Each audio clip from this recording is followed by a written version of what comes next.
संक्रांत साजरी केली की नाही काल? हळदी कुंकू झालं का? काल काहींना जमलं नसेल, रथसप्तमीपर्यंत चालतं. हिनं तिच्याकडे यायचं, तिनं तिच्याकडे जायचं.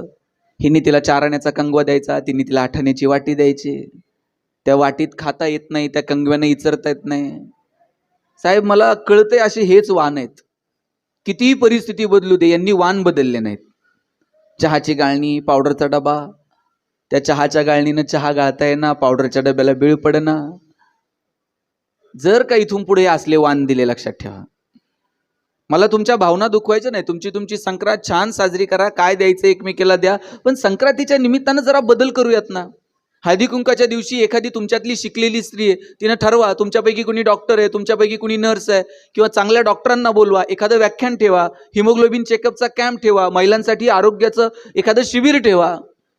पुढारलेल्या तुम्ही महिलांनी या बाबतीत पुढाकार घ्यायला नको का? संक्रांतीच्या बाबतीत चला वेगळं करूयात. एखाद्या दिवशी भाऊसाहेबांना बोलला संक्रांतीच्या निमित्तानं, आम्हाला आमचे हक्क, आमच्या कर्तव्य याची जाणीव करून द्या. महिलांच्या बाबतीत काय अधिकार आहेत, भाऊसाहेब जरा आमच्याशी बोला. काहीतरी बदल आपण या निमित्तानं करायला नकोत का? वर्षानुवर्षे तेच आम्ही करत आलोय. आपण बदलायला हवं. आता आम्ही एका गावामध्ये हेल्थ चेकअपचा कॅम्प घेतला. 15 ते 20 महिला साहेब अशा सापडल्या, 50 ते 60 वयोगटातल्या, ज्यांना इमिजिएट अँजिओप्लास्टीची गरज होती. पण आम्ही स्वतःहून कधीतरी दवाखान्यात जात नाही, कधी आम्ही स्वतःचं हेल्थ चेकअप करत नाहीत. मला सांगा बरं, बाळातपणात तुम्ही हिमोग्लोबिन चेक केलं, त्याच्यावर कधी गेलायत का हॉस्पिटलला? जरा बघ बरं HB काय आहे. मग पार गाडी खुडखुड वाजायला लागली का मग आम्ही हॉस्पिटलला जाणार. आता फारच काय अंगावर काढता आहे ना, मग चला आता हॉस्पिटलला. माझी महिलांना विनंती आहे, आपल्या आरोग्याची काळजी आपण घेतली पाहिजे. आपण आपल्या आहाराची काळजी घेतली पाहिजे. सकाळी घरातनं बाहेर पडलात ना, पोटभर जेवण करून बाहेर निघलं पाहिजे.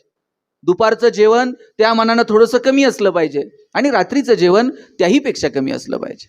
आहारशास्त्र सांगतं, सकाळचं जेवण हे राजाचं असलं पाहिजे, दुपारचं जेवण हे प्रजेचं असलं पाहिजे, आणि रात्रीचं जेवण हे गरीबा घरचं असलं पाहिजे. आपण उलट करतो. सकाळी काय खात नाही, दुपारी इकडं तिकडं काहीतरी खातो, आणि रात्री मात्र आम्ही मंडळी जेवणाचा राख ताटावर काढतो. रात्री मग करगुटा तुटेपर्यंत आम्ही जेवणार. म्हणजे दिवसभर गाडी पळवायची असते, त्यावेळेस ती रिझर्वला ठेवायची, आणि जेव्हा गाडी पार्किंगला लावायची तेव्हा तिची टाकी फुल करते. आम्ही आहारातल्या छोट्या छोट्या गोष्टी येणाऱ्या पिढ्यांना सांगणार आहोत का? आपले सण समारंभ तिळगुळ हिवाळ्यातच का? त्याची गरज आहे शरीराला. आपल्या सणांच्या पाठीमागं सुद्धा काहीतरी पार्श्वभूमी आहे, पण ती पार्श्वभूमी स्वीकारून काही नवे बदल करून आम्हाला हे सण समारंभ, आमची संस्कृती पुढे घेऊन जाता येईल का?